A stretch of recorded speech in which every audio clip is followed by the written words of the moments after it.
Boa tarde. Na aula passada, nós vimos potência de números inteiros. Na aula de hoje, nós vamos ver raiz quadrada exata de números inteiros. Nós temos na matemática 4 operações fundamentais, que são adição, subtração, multiplicação e divisão. E nós temos 2 complementares, que são potenciação e radiciação. Hoje nós vamos ver a última operação matemática, que na verdade o oposto da raiz quadrada é a potência. O oposto da adição é a subtração. O oposto da divisão é a multiplicação. Então, antes de iniciarmos o assunto de raiz, vou só recapitular a potência. Potência nós temos 2 elevado ao quadrado. É quem? 2 vezes 2, que dá quem? 4.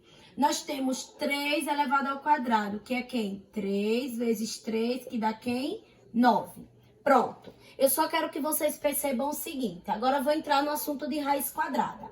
Nós temos aqui raiz quadrada de 9. Raiz quadrada de 9 será quem? 3. Por que 3? Pois 3 vezes 3 é igual a 9. Logo, a raiz é um número que, multiplicado por ele mesmo, resulta no radicando. Aqui é o nosso radicando. Aqui é o nosso radical. Aqui fica o nosso índice. O índice, na verdade, como nós estamos trabalhando raiz quadrada, o índice é 2. Logo, como é raiz quadrada, não é obrigatório aparecer o índice aqui. Na verdade, quando se trata de raiz quadrada, nunca vai aparecer o índice aí, certo? Se fosse uma outra raiz, raiz terça, raiz quarta, raiz quinta, aí sim apareceria o índice para que nós pudéssemos identificar. Mas nesse caso aqui não precisa. Então, raiz quadrada nada mais é do que um número que, multiplicado por ele mesmo, resulta no radicando. Então, vamos a outro exemplo. Raiz quadrada de 16 é quem? 4. Por que 4?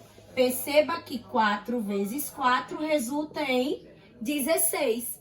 Raiz quadrada de 25 é quanto? 5, pois 5 vezes 5 é igual a 25. Então, se eu peço raiz quadrada de 1, é 1. Por quê? 1 vezes 1 dá 1. Karine, todos os números têm raiz exata? De jeito nenhum, né? Só temos raiz exata 1, citarei alguns. 1, 4, 9, 16, 25 e assim sucessivamente. Se a gente for calcular a raiz de 2, nós não vamos ter uma raiz exata. Ou seja, não existe um número que multiplicado por ele mesmo dê 2. Certo? Então, observem isso. Uma outra coisa que eu quero chamar a atenção de vocês é em relação à raiz negativa. Nós, no conjunto dos inteiros, não temos raiz negativa. Por exemplo, raiz de menos 16.